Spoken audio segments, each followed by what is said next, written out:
The pulse of the nation can be detected by taking the political temperature of Americans, especially in an election year full of high blood pressure.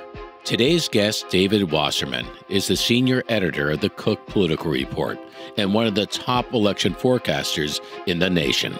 Nate Silver said Wasserman's knowledge of the nooks and crannies of political geography make him seem like a local.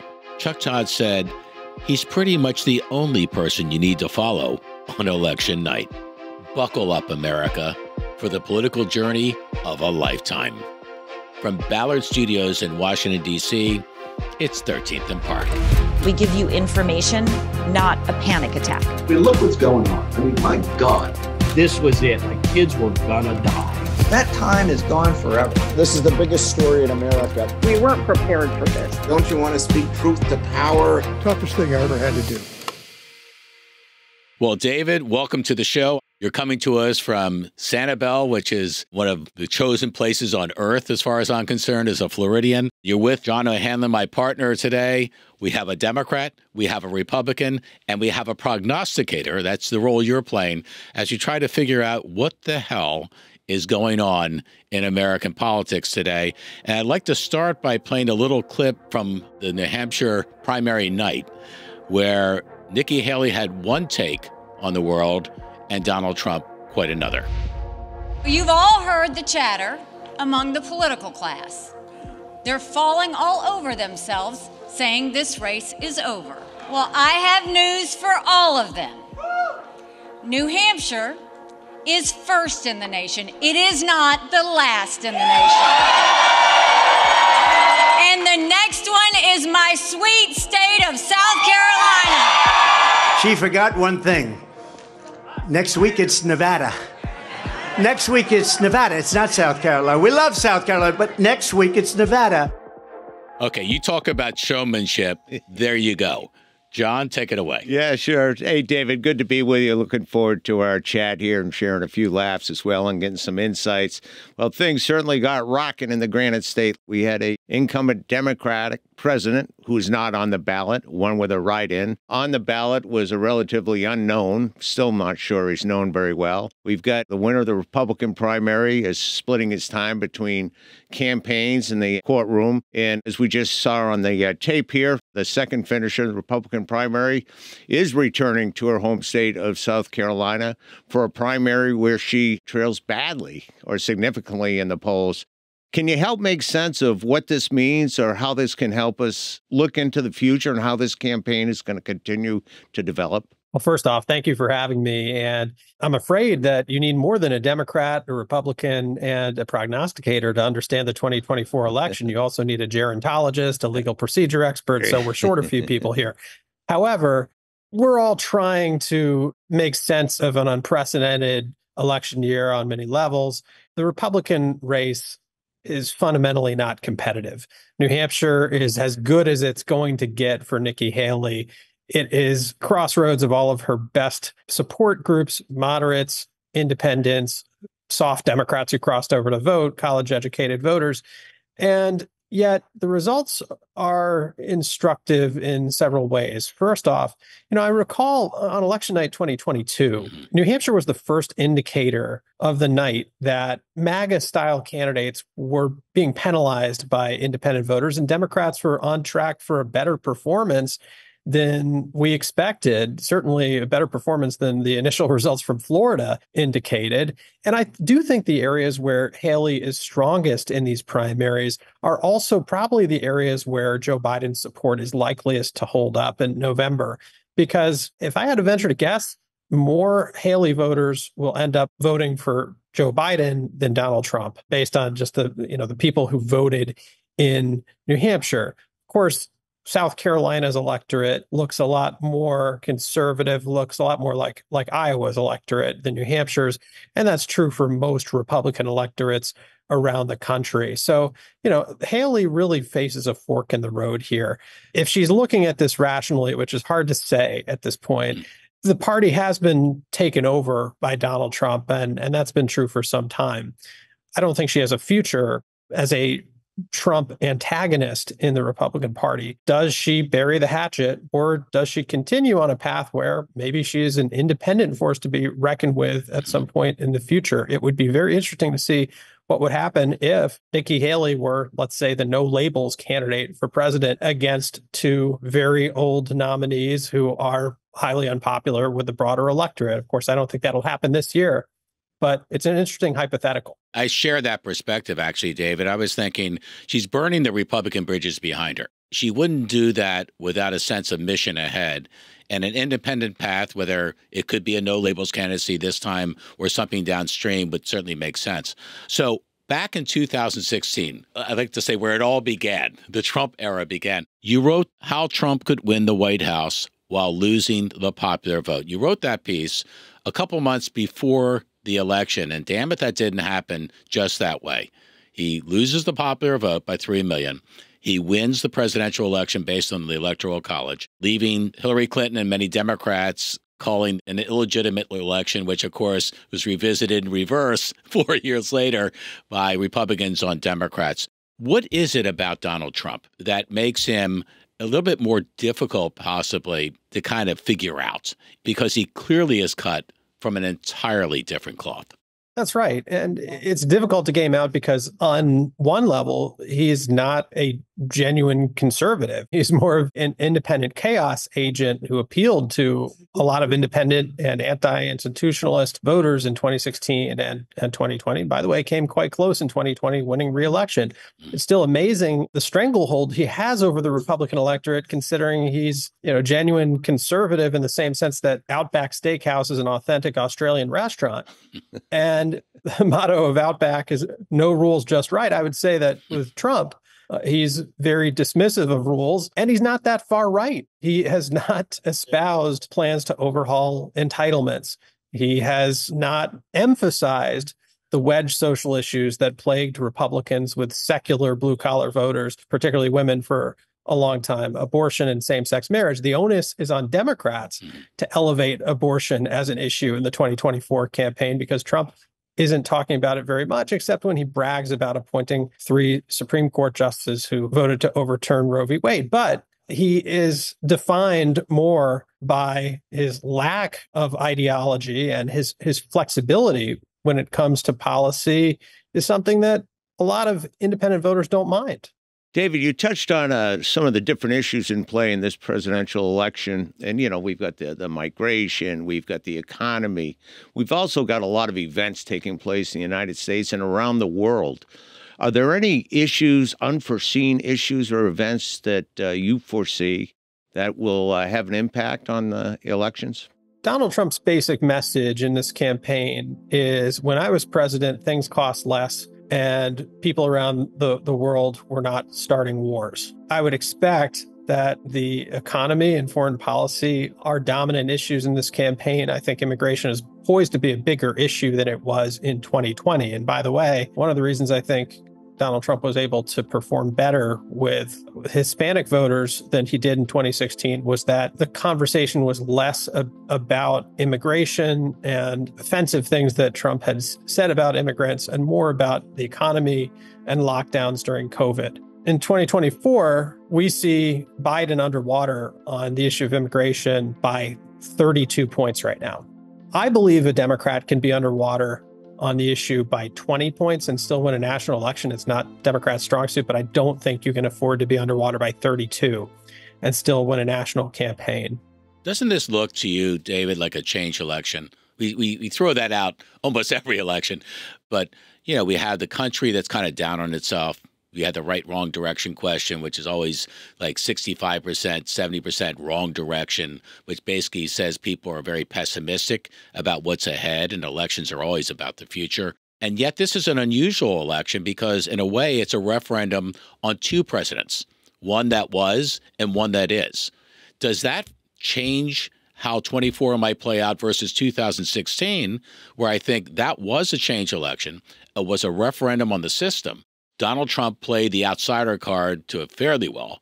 And I think that's the reason, more than anything else, I think he prevailed over Hillary Clinton. In that election, voters were also highly dissatisfied with the choices they had in front of them. And I think you are seeing a desire for change in the electorate this year, but it is a desire for change from the candidates that are being offered to voters.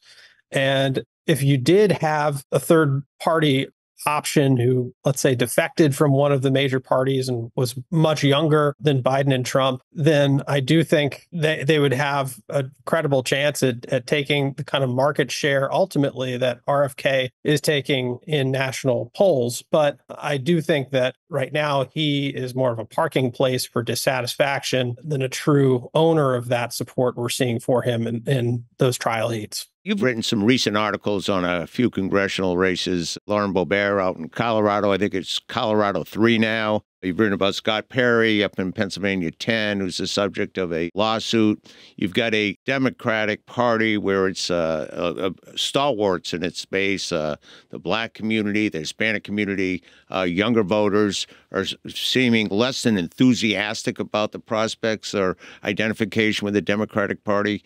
What are some of the races you see in play right now at the congressional level, maybe the Senate, that are interesting? Well, perhaps we can go one by one with the chambers. I do think that Democrats have a better chance at the House this year than they do the Senate, even though current control is the opposite. In the House, Democrats only need to gain 5 seats, which doesn't sound like much. And there are 18 Republicans in districts that Biden carried last time around, and only 5 Democrats in districts that Trump carried last time around. If Trump is ahead at the presidential level, or if it's even tied, I would bet that Republicans will hold their majority by some margin. Maybe there's little net change in the House, but I don't see a scenario where Trump would win and then Democrats would flip control of the House. The key races are really going to be in the states where maps were drawn in a fairly neutral way. We're going to have next to no competitive races in Texas where Republicans gerrymander the map, or Illinois where Democrats gerrymander the map. But instead, California and New York are together about half of the toss-up column on our list. And we only see 23 races out of 435 as toss-ups. And so we've got 210 seats that at least lean towards Republicans, 202 seats that at least lean towards Democrats. That means Democrats would need, from today's standpoint, to win about 2/3 of those toss-up races to win control. So it's going to come down to seats such as Mike Garcia's seat in northern LA County, where Democrats have a new candidate there, George Whiteside's, a former Virgin Galactic CEO who's spending a lot of his own personal money. It's going to come down to the Central Valley of California, where we have a couple of rematches brewing, Adam Gray against John Duarte in the Modesto area, and then Rudy Salas, most likely, against David Valadao in the southern portion of the Central Valley around Bakersfield. And then, in New York, the big question is whether Democrats are going to be able to redraw that congressional map. They have sued to essentially permit the legislature, which has Democratic supermajorities, to re-gerrymander that map. And if they're successful, that would help them offset what Republicans have done in North Carolina and put Hakeem Jeffries a few steps closer to becoming Speaker. You've written a lot of pieces about reapportionment, and it's always a hot inside topic of debate, right? Redistricting, reapportionment. How important is that going to be in impacting the ultimate verdict on who controls the House after this cycle? Well, the House has really become a game of inches, and with such a slim margin, either direction the last few cycles, every one of these line changes takes on outsized importance, particularly when we have fewer competitive seats than we had 2 or 3 decades ago. And Republicans knew they had an insurance policy in North Carolina where the state Supreme Court flipped control in 2022. Republicans are going to gain 3 or 4 seats in North Carolina, depending on the outcome of one toss-up race. By the way, that's a fascinating race in northeastern North Carolina, where Democrat Don Davis is a moderate Presbyterian minister, Air Force veteran, former small town mayor, fits that seat really well, but Republicans have drawn him into a very tough district. Obviously, the Supreme Court last June interpreted the Voting Rights Act to mean that there should be an additional Black majority seat in Alabama, and that has led to new Black majority seats in Alabama and Louisiana. So that is a gain of 2 for Democrats. But the ultimate outcome of this redistricting cycle will depend on New York. If Democrats are able to draw that map to their advantage, then they would come out maybe 1 or 2 seats ahead from this redistricting. If not, then Republicans will end up netting a seat or 2 from redistricting. You know how New York always likes to be the center of the world. Apparently, they're going to be the center of reapportionment that may impact control of the House and the world. I wanted to ask you another question. On your radar, what races would people look at that if they went a certain way would basically say how the entire election cycle is going? In other words, are there a couple races where if a Republican beats a Democrat or vice versa, this has been a good night for one side or the other? Sure. I'll be looking at, Virginia, and there's an open seat at the 7th District where Abigail Spanberger is leaving to run for governor. The parties both have competitive primaries. We'll be looking at the Virginia Beach District that Jen Kiggins, a Republican, flipped in 2022. If Democrats were to be winning there, that would be a very good sign for their chances for the House, but we still think Kiggins is the favorite. We'll be looking at Michigan, where we've got a pair of open seats that are Republican pickup opportunities. One is in Flint, where Dan Kildee is retiring. The other is in Lansing, where Alyssa Slotkin is running for Senate. On the non-federal level, how about governor's races? The governor's race to watch this cycle is in North Carolina, where Republicans seem poised to nominate Mark Robinson, a very controversial lieutenant governor. Then Democrats are nominating Attorney General Josh Stein.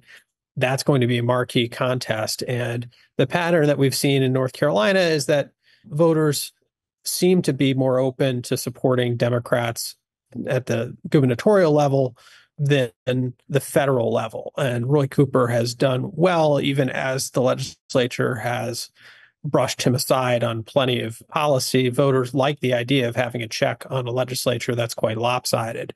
That could work in Stein's favor, even as Trump is the favorite to win North Carolina and Republicans pick up House seats there.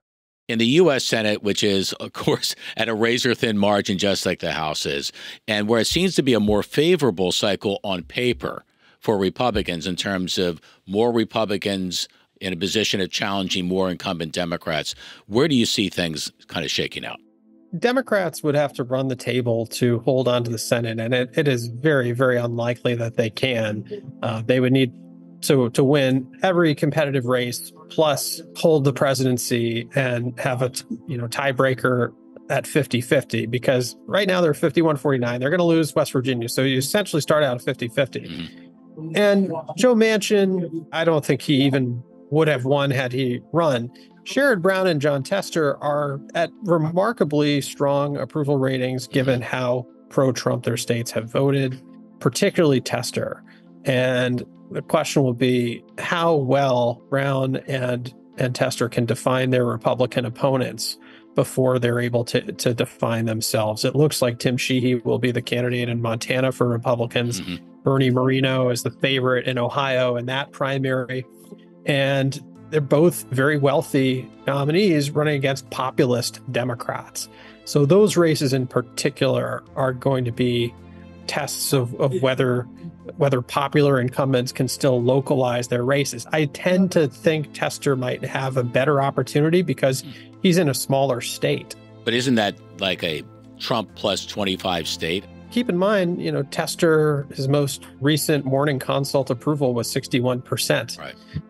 So, yes, very tough for Tester. We've seen small state senators do well winning crossover votes because they have a more personal relationship with their voters. People like Susan Collins in Maine, where the dynamic ran the other way. I think that's harder to do when you're a senator from a big state. And then Arizona, where you do have the potential for a genuinely competitive three-way race. Right. The question I have is, if Sinema does run as an independent, does the anti-Lake vote consolidate? by November. And I think that's a very open question. You see registration for independents or non-declared voters or undeclared voters on the rise. You see predictions and projections that they're going to overtake registration of both Democrats and Republicans in a lot of key states, including Florida. How is that going to possibly lead us down the inevitable path of having a three-party system versus two? I wouldn't hold your breath that we're going to have a competitive three-party system. Trump is the closest thing we've had to an independent candidate for president. He managed to commandeer a political party and remake it in his image, even though he didn't neatly share the orthodoxy of the party. And now there is a market for an alternative to the two nominees, but they don't agree on who the alternative should be. So, Taylor Swift.